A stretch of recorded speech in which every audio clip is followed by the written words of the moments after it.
It's not going to be perfect, but hopefully it's it's a help. And as we try to navigate some of these things, it's good that we just try some new things. So I've also thought about doing that in Spanish. My daughter can help me with that. But anyway, today we're continuing on with our series, How We Should Treat One Another. We've been looking at how we should treat one another. As I mentioned before, I wasn't sure which points I was going to include in this. There were a lot that I want to include, and I've confined myself to trying to teach a 6 or 7 week class. So today's class is a little bit of a cheat in that it's a bit of a rapid fire class. I'm going to cover up to about 6 points in this class. Many we've touched on recently with hospitality or other classes, but I still want to just kind of highlight some of the things with it. So today, instead of going as in depth in each of these, but that being said, if there is discussion that we want to have, of course, this class is meant for that. And so the 6 week, 6 to 7 week constraint is my own constraint. So I can also open that up. So if we need to go longer, we'll go longer. All right. So feel free to ask questions as you normally would. Notice this one is not as specific as the others. This is looking at the fact that the common part of this is how we interact with one another. So that's the common theme in all of these and most of them before. Hebrews 10, 24 and 25, very familiar to most of us. And let us consider one another to provoke unto love and to good works, and not forsaking the assembling of ourselves together, as the manner of some is, but exhorting one another, and so much the more as you see the day approaching. So we're going to deal with scriptures for each one of these points that I'm going to bring up, and and this is the common thread through them all, is the idea that we come together, we're encouraging one another, we're interacting with one another. So before we were just dealing with isolated one another points, but here I want us to focus on the fact that there is a need to come together in order to accomplish some of these. That's the theme.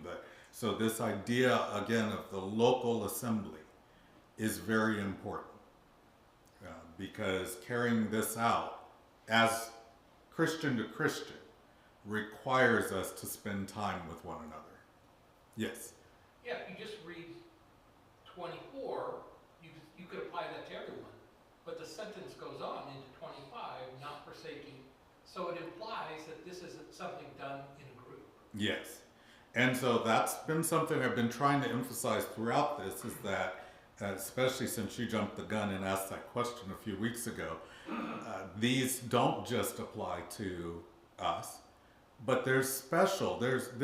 Most of these are talking to how we treat one another. But we learn a principle, right? That principle can apply everywhere. We're told to love one another. And that's obviously for everyone, because we're told to love our enemies, told to love everybody. So that's very easy. How about serving one another? It says serve one another.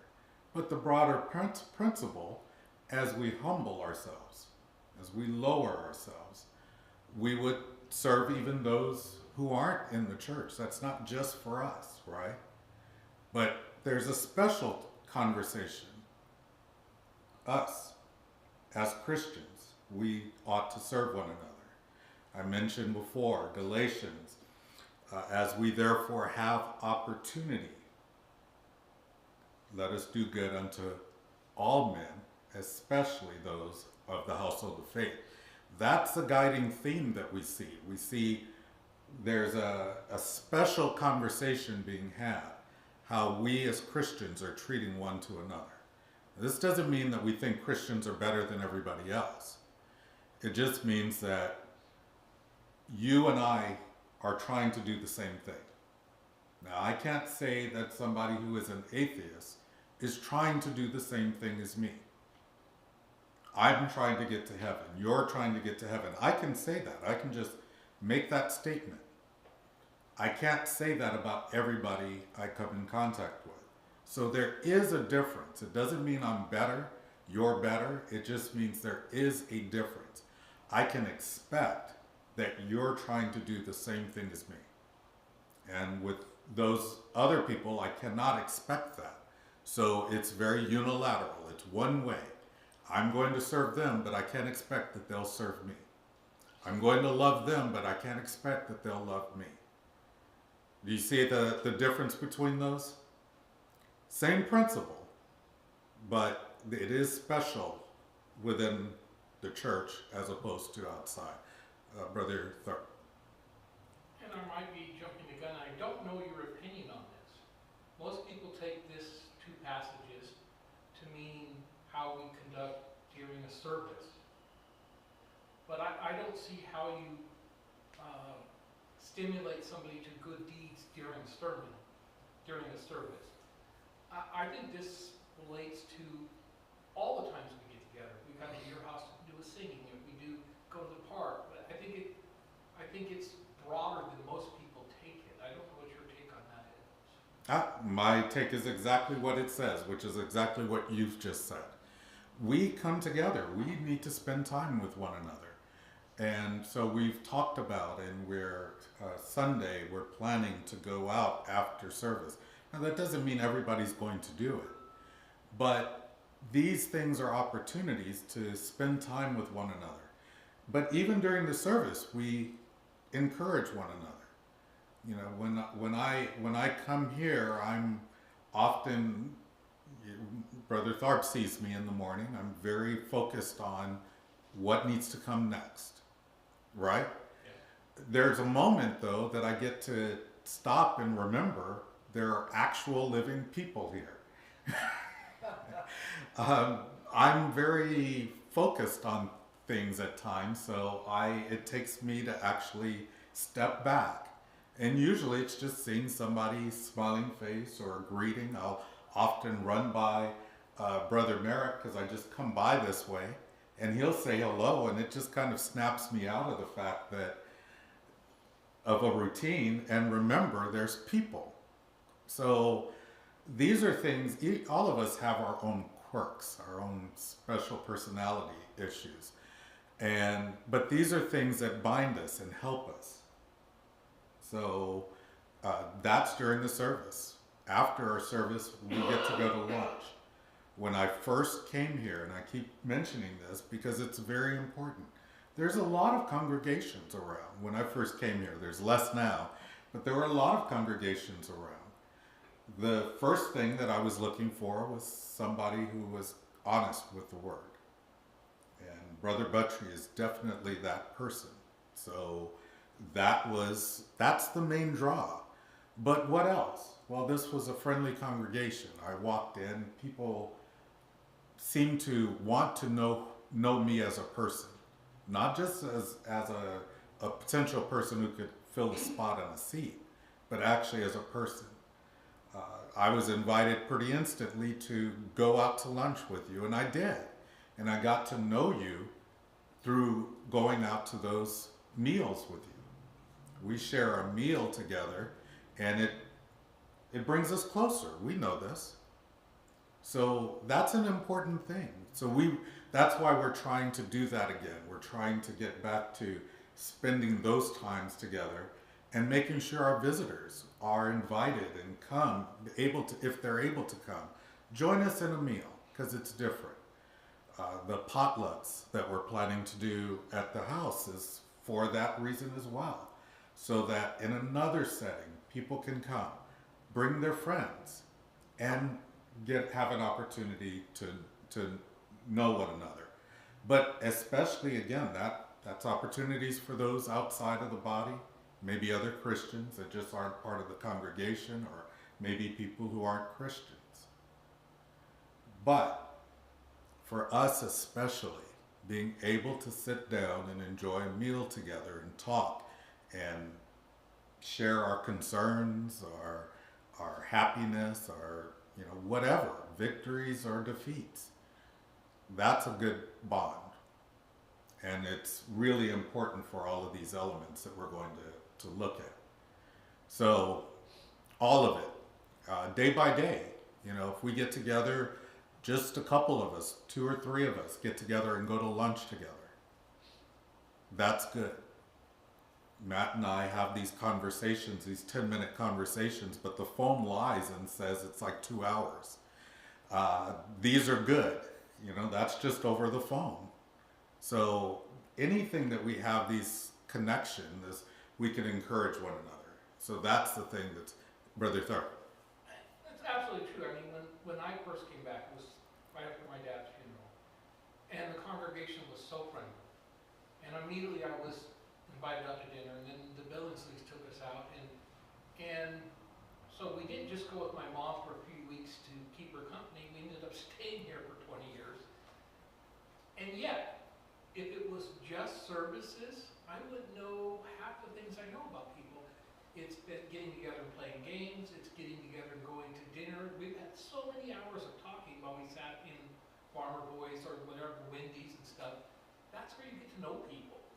And because we don't live close enough that we see each other every day. So we have to take every advantage we can. Yeah, and this is so important because I've also said this before. COVID just really exposed what was going on. We were becoming more and more disconnected. We were becoming more separate all the time. And I could see it very slowly. So some people act like, oh, COVID just really hurt the church. It just exposed the church. We were already doing this. Why? Because we don't talk about how important it is for us to come together, to be connected. So let's go on and let's look at some of these points specifically. So the first one, pray for one another. Confess your faults one to another and pray for one another that ye may be healed. The effectual fervent prayer of a righteous man availeth much. So we are to pray for one another. How would we know what to pray for? How would you know, for me, what you should pray for if you didn't know me? Is it only when I stand up and say, please pray for me for this, that, or the other? Or can you pray for me just knowing that maybe I'm going through some illness or I've got some family struggles? Whatever, you know my situation. Aren't you able to pray for me without even me asking for prayers at this point? See, that's the part of coming together that actually helps us. We know we should pray for one another, right? But how if we don't know one another? We're just going to wait for someone to ask for prayers. We don't have to do that. Brother Tharp. This has one of the hardest concepts, and that's confessing sins one to another. We see somebody every great once in a while come forward and confess a sin, and usually only because it was public somehow or something like that. And I wonder if we should be doing it. I know that there are certain kind of congregations, not necessarily Church of Christ, but other ones where people get up and they expose themselves, and I would never feel comfortable doing that. That's why this is a hard verse. It doesn't have to be hard, though. Sometimes you and I talk, and I tell you my challenges. Yeah. But not in front of a congregation. Is that the difference? Does it say that? Yeah, that's true. We might have a comfort level, and maybe not everyone in the congregation is able to help us. But as we have a comfort level with people and that time we spend with people, we might be able to talk about those things. You know, talking about your struggles publicly is very difficult. Who's to say there's anything wrong with talking about them one-on-one? Still accomplishes the same goal with people being able to encourage, pray for you, watch out for your soul, right? I know the way we normally think about it is somebody coming forward and saying, look, I've sinned. And usually you talk about some other congregations and a long time ago, the challenge there is that people will come forward, say, I've sinned. But they haven't confessed anything other than that they've sinned. We've all sinned. So if you're going to confess, you got to confess. That's not really fully a confession. It's a request for prayer, certainly, but it's not really a confession, right? And that's what it was. No, talking about your struggle, what it is that you're dealing with, that's what's going to help in this situation. So I can pray. Certainly I can pray. I know so-and-so's going through something, you know. Brother Tharp says, oh, I've sinned. Please pray for me. I can pray. God knows. That's good. There's nothing wrong with that. Please don't get me wrong. But if I know what he's going through, or he knows what I'm going through, then there's more specific help that might be able to be given. More specific suggestions that he might be able to give me, or I might be able to give him, as an example. Do you see what I'm saying? So that public thing that we would normally do, I think might have hindered some of the effectiveness by just thinking that's the only way to do it. Nothing wrong with that, but it's not the only way. 1 Thessalonians 5, verse 25. Simple verse. Brethren, pray for us. That is, again, a very blanket statement. We're dealing with some things. We ought to be able to ask people to remember us in their prayers. And obviously we could go really deep into these details. But I think hopefully by the broader, and if, like I said, if you've got questions, please, we can stop at any point. But I've got about 6 of these slides. Ephesians 6 and 18. Praying always with all prayer and supplication in the Spirit, and watching thereunto with all perseverance and supplication for all saints. Now there's a lot there. But this idea of praying always with all prayer and supplication, and praying with supplication and perseverance for all saints. Is that just us? All saints? Brother Tharp. Obviously not, and sometimes I think because we have an extensive prayer list, that we think we're only praying for the sick too. And we should be praying for the welfare of each other, the welfare of our congregation, the growth of God's church on this. I mean, it should be all encompassing. Yes, I fail in this area a lot when I do public prayer, is I'm focused on the congregation, but we should pray for the church world over. In all things, in all areas that the church needs strengthening, that the church will grow, that the church will remain strong, that those that have fallen away could recommit. All of these things are good things to pray for. So we need to be mindful, we need to be reminded of that.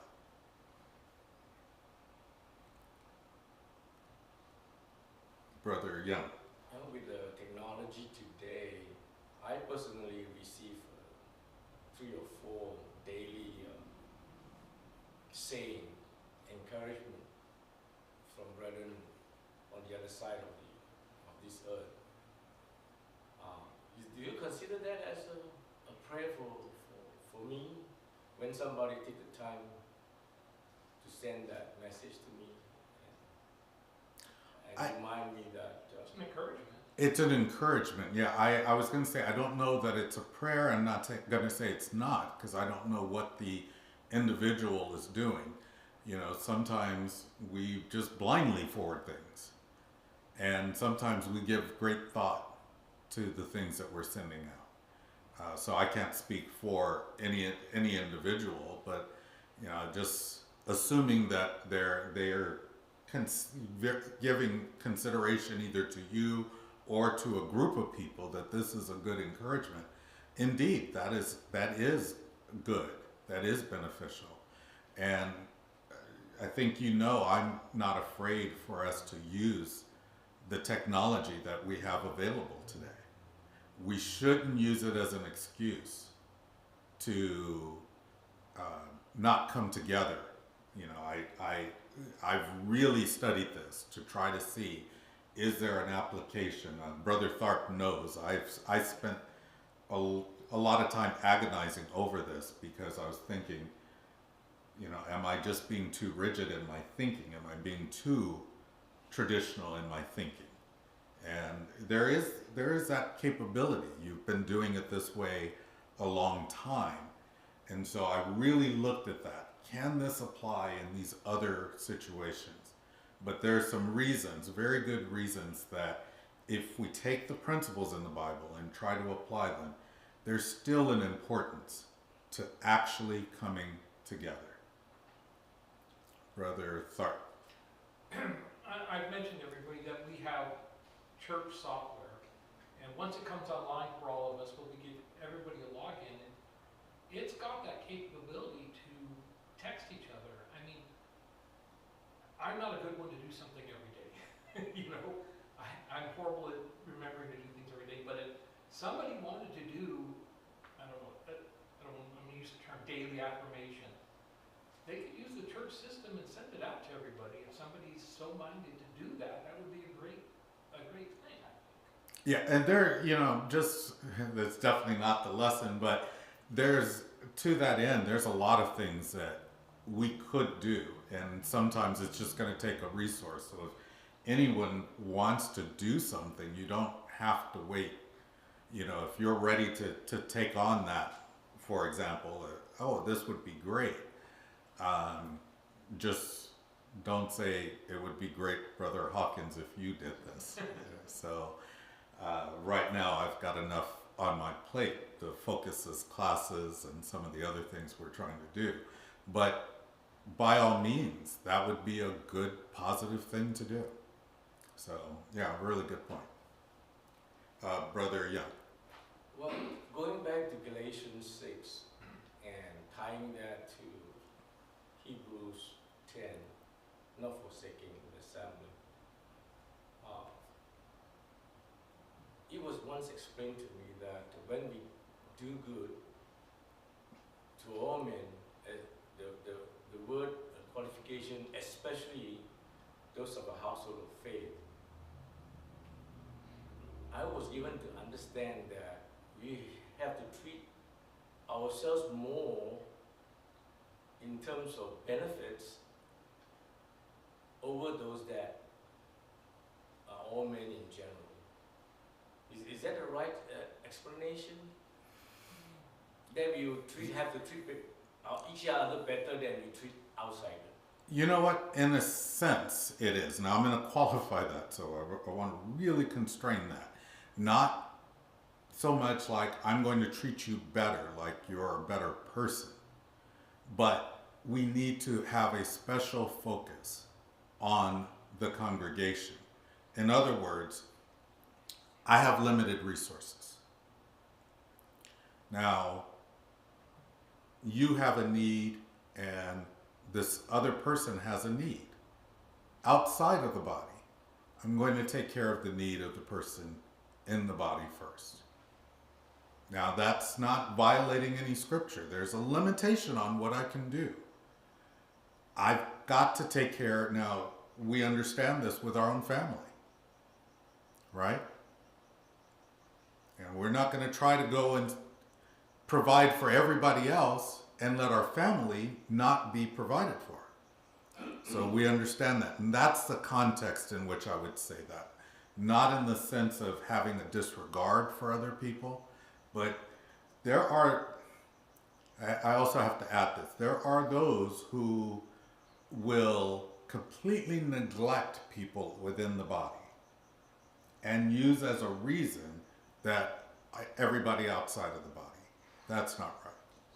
On that point, on what point, that's why I say that I'm not comfortable with the different treatment. You know, we treat ourselves better, other people optional. That explanation doesn't sit well with me personally.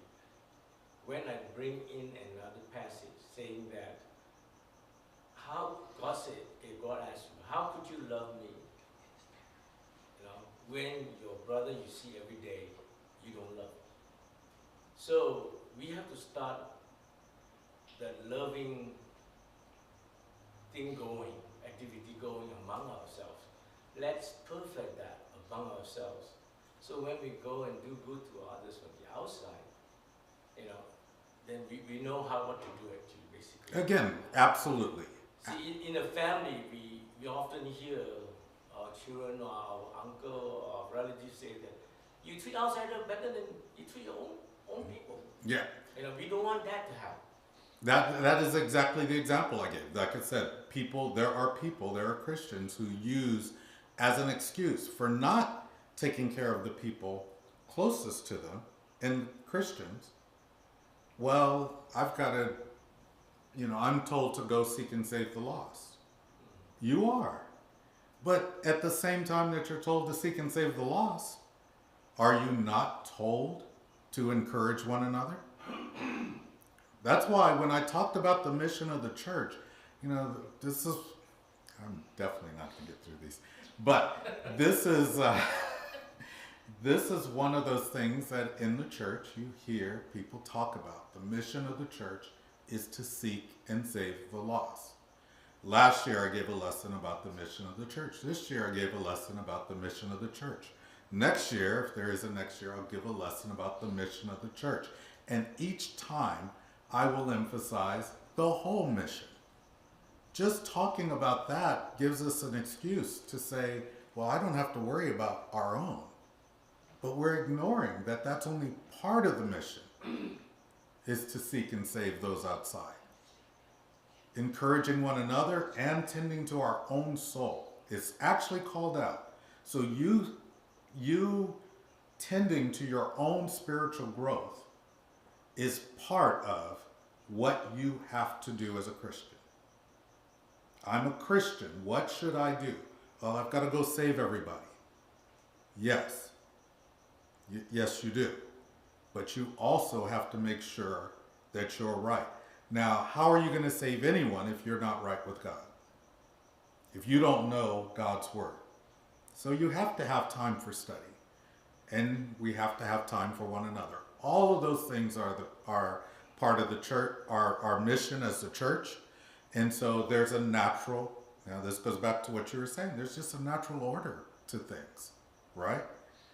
We see it in our families. The family is a smaller view of the church. The church is a family, right? We have our own direct blood family. Now, if I'm not taking care of my family, I'm going to say, hey, I'm going to be an elder, but I'm not taking care of my family. What does the Bible say? Well, look at how he's taking care of his family. Before you even think about looking at him as a leader within the congregation. Brother Tharp. Yeah, so I was going to say something at the very beginning. You covered almost everything I was going to say. You even said the magic word. It's focus. That's the magic word. And you point out, first you focus on yourself, then your immediate family, then your church family, and then the world, in that order. But you don't give different precedents, and you don't treat the world worse. You treat everybody with love, but you have to do it in a focused order of what's most important. Yeah. Well, again, the Bible is meant to be practical. I try to teach a practical class. I don't, We've got to save everybody. Every single person. Billions of people. Me, personally. Well, let's be practical. What are we talking about there? As I encounter people, I need to do my best to point them to God. Maybe it's just in the way I live. Maybe it's in the way I speak. So all of this is a process. So we have to be practical. The book, God's Word, is practical. Read it. Look at the things that he tells people.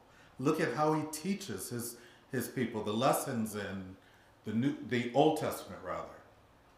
He's carrying them and trying to grow them up. And they're trying to stay babies. But he's trying to get them to grow up.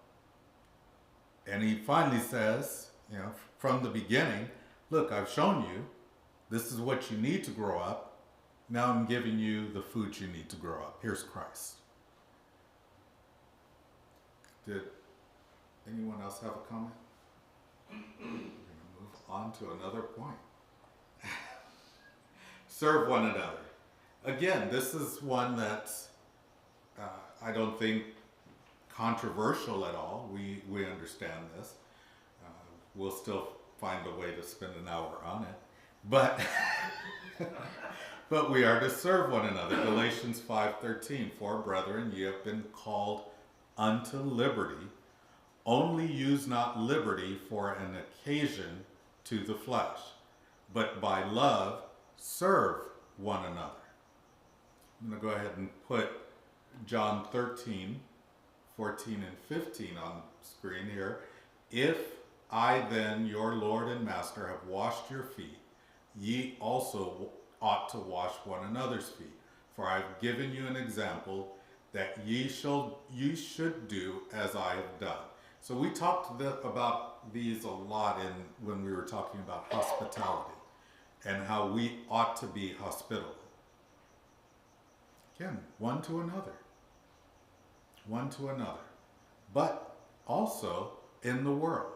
When you look at an elder, a man who's going to serve as an elder, one of the things you're looking at is his reputation in the church as well as those without. Brother Tharp. If you'd have read one more verse in Galatians 14, for the whole law is fulfilled in one word, in this, you shall love your neighbor as yourself.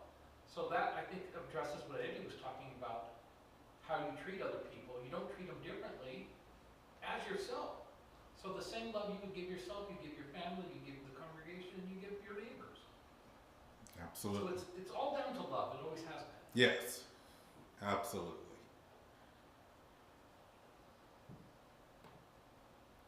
Now this one is an interesting one because we don't like to do it. Admonish one another. Colossians 3, verse 16. Let the word of Christ dwell in you richly in all wisdom, teaching and admonishing one another in psalms and hymns and spiritual songs, singing with grace in your hearts to the Lord. Now, we emphasize the singing part of that, and we don't want to completely disregard that. The part that I want to focus upon, though, is that we're not just using that for teaching, but to admonish. To admonish is what? What does that word mean, to admonish? Brother Tharp. I think in our current English, we think of it as beating somebody up for something they've done. You're reading the right after them, you're admonishing them. But I think it's broader. It just means, it really means encouraging. Anyone else? Sister Buttrey. I think it's also to help them and let them know that you're there for them. And if they need support to get through something, you're not going to walk away. You're there to help them get back on track. You're You present. know that they're having issues and you're not turning your back on them, but you're there, call on me, I'll walk with you, I'll talk with you. Let me help you get through it. Yes. And so please note, it isn't like jumping on someone, like you said, but it does have the idea of a corrective action. There may be a problem. Maybe they don't know about the problem. Maybe they do. But there's a gentleness that goes with admonishing. It's not harsh. It's gentle. You are encouraging someone to do something right, to maybe correct their behavior, go in the right direction, do something better. Now, tell me we don't all need that from time to time. I mean, when we read God's word, we get it all the time. Sometimes we miss it. We don't pay attention to it. We have a responsibility to each other, to help each other. As we're striving and trying to get to heaven, we must help each other. And that doesn't mean only saying, oh, you're doing so good. It's a lot of that. We should do that. You're doing well. Keep doing it. Right? That's a good thing to tell people. That's admonishing right there. I think it's strong encouragement. But if I'm It doesn't have to be. right.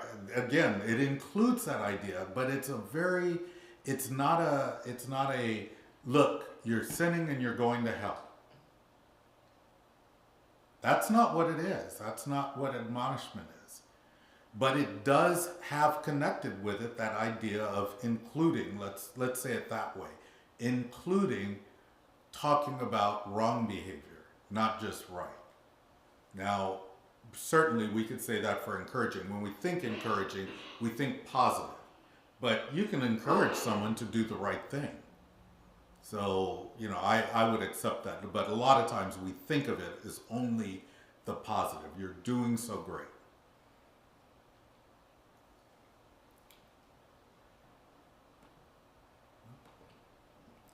Romans 15, verse 14. Brother Young, did you? Well, just this verse that popped into my mind is 1 Peter 3:4. I mean, we are our duty is to share the gospel with the world. And consider that they are in sin, then they need salvation. So inevitably, you have to tell them about sin and that they are in that situation. So Peter said that in a true spirit of gentleness and spirit. And see, that's lost on so many people, and it's there in so many different ways. I'm driving along with a friend of mine, and we see signs. You're going to hell. And then in small print, ask me why. I get it's meant to shock. But you're holding these signs on a street. What have you accomplished? What have you really accomplished? These are things that we do to make ourselves feel better. Oh, I'm telling people. You haven't really told them anything. You haven't accomplished anything. It's shock.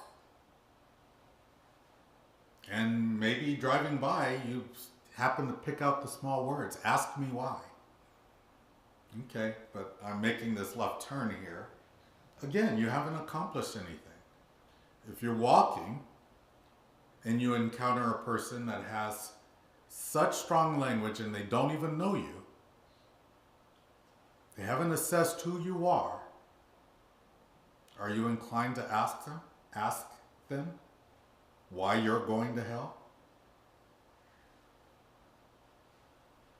You haven't accomplished anything. So, we're better off doing it God's way. So many examples, and that's not one of them. Now, certainly, people are challenging. In the scripture, we see strong response given where there's strong dissent, strong challenge. That's appropriate. But just approaching people in a very harsh manner we're not going to draw anybody in that way. Yes? I mean, other than Jesus preaching to the masses, but then again, they came to listen to him. it seems that in the Bible, it's always a response. Can't think of very many examples of where they just go out to the sinners and start, railing on them. Yeah, absolutely. Stephen's words were very strong, but they pressed him into that. Response. Paul's words were also very direct, but it wasn't intrusive or insulting. It was meant to draw in an environment where what they did was talk about these sort of matters. Give me an example. I mean, we can talk about Moses as a voice crying out in the wilderness. I've pointed this out before. Look, you can go into the wilderness and cry out, but I'm not going to hear it unless I go to you. I think we miss that sometimes as people stand on a street corner with a bullhorn or now PA system and cry out, and they cite Moses. But Moses drew people. People went to him. They heard about him. They went to him to hear his message. John the Baptist, Jesus, I kept saying Moses. I was thinking John the Baptist the whole time. Sorry. But yes, that's the example I'm giving, John the Baptist. Thank you. Brother Tharp helps me along. He knows what I'm thinking. I'm admonishing you. Yes, in a very gentle way. But thank you. But yes, this is the manner in which we are to approach people. Romans 15:14, and I myself also am persuaded of you, my brethren, that ye also are full of goodness, filled with all knowledge, able also to admonish one another.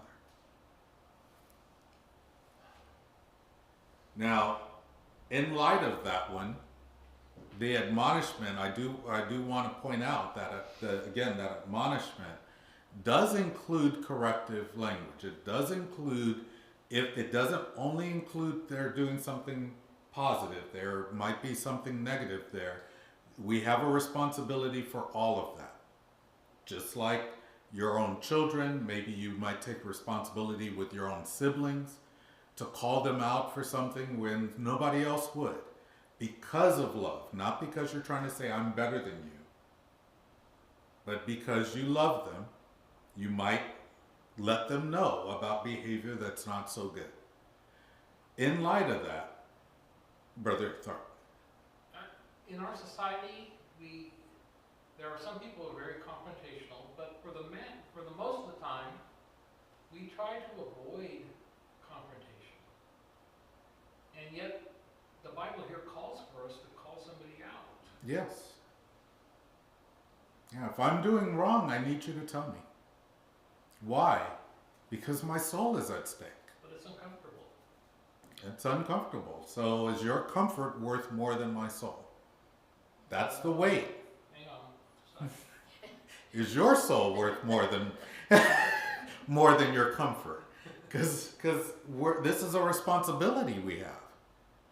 Right? Now, I'm going to bear my own burdens. I'm going to bear my own responsibility, but the Bible also says, bear one another burdens, right? Help one another. So one of the reasons we're afraid to do this, and we deal with our discomfort, is this reason. So that's why it's in this order. Be at peace with one another. As soon as you tell me I'm doing something wrong, or I said Moses instead of John the Baptist, I don't want to have anything to do with you anymore. I haven't forgiven you yet. I don't want to have anything to do with you anymore. You're telling me I'm wrong? You've offended me. Who are you to tell me I'm wrong? And we're no longer at peace. But the Bible says be at peace with one another. Even in the midst of someone correcting, know if they're doing it in love, and that's what we're called on to do, all of this in love, and so they're trying to help you, even if you don't like it, don't go to war with them. We are to be peaceful with one another. Brother Tharp. That puts half of the burden on me. I need to learn how to take criticism, corrective criticism, better. I mean, and I've dealt with this in our own church when something's brought up and people blow up. It's like, I'm not doing this because I want to do it. You know, this is for your good.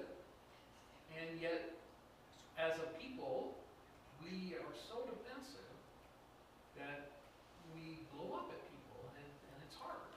Yes, I'm going to come back to that. There's the recipient, but there's also the giver. And notice the focus of this one, Mark 9:50.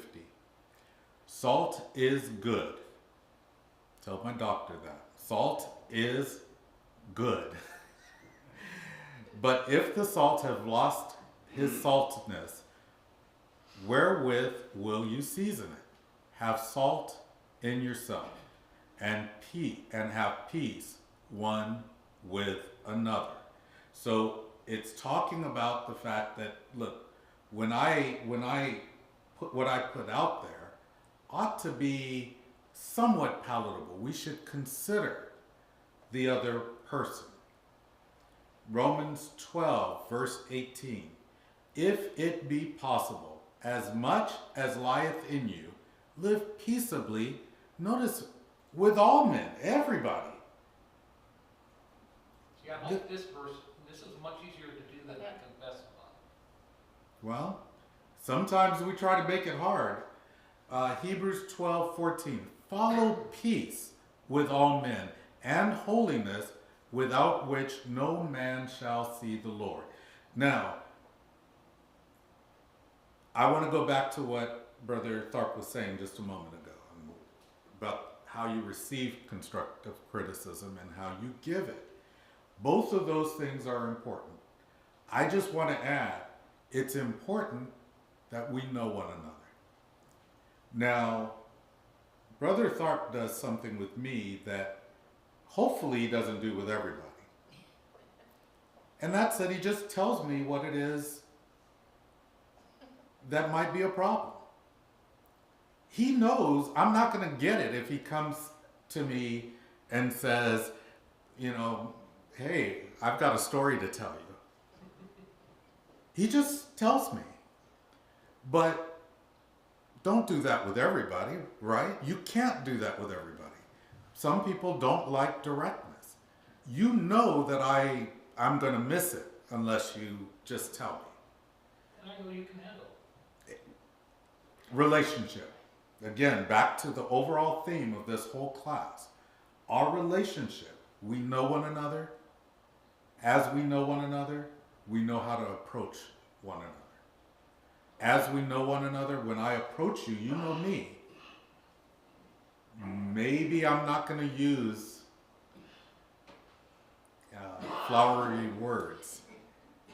I don't think any of you are really expecting that of me. I don't have that ability.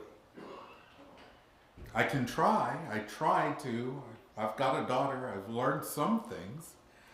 But she also knows me. And she knows I make an effort.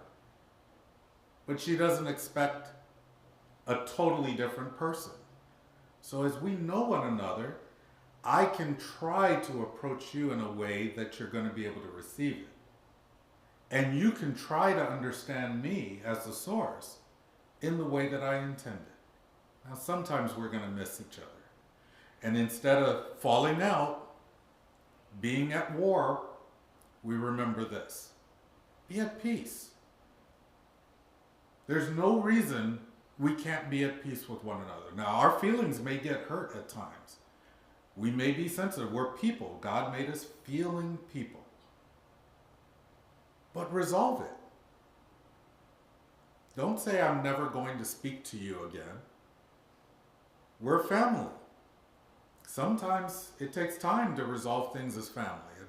I'm not trying to say that this happens overnight, but it's worth investing the effort to be at peace with one another. Okay. Receive one another. We are actually out of time, but wherefore receive ye one another as Christ also received us to the glory of God. And Romans 14:1, him that is weak in the faith receive ye, but not to doubtful disputations. So to receive means welcoming, to be accepting of one another, just like Christ is accepting of us. Even in our weakness, we ought to receive one another. We ought to accept one another. We ought to be patient with one another. And going on to the final point, Romans 12:10, prefer one another. Be kindly affectioned one to another with brotherly love, in honor preferring one another. And Philippians 2:3-4.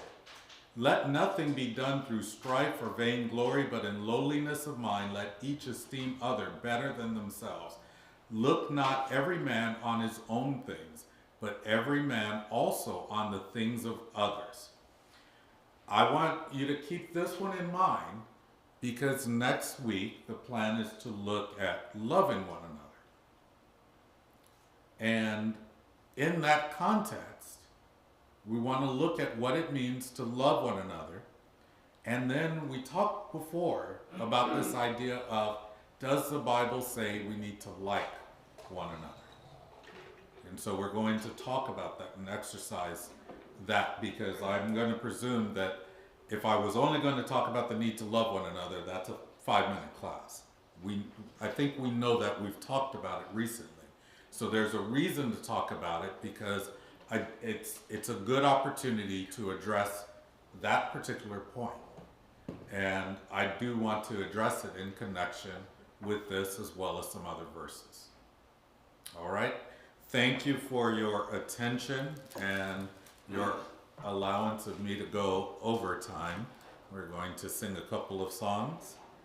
And then again, if there is a next week, we'll pick it up with what may be the final class. It's intended to be the final class of this line. Thank you again.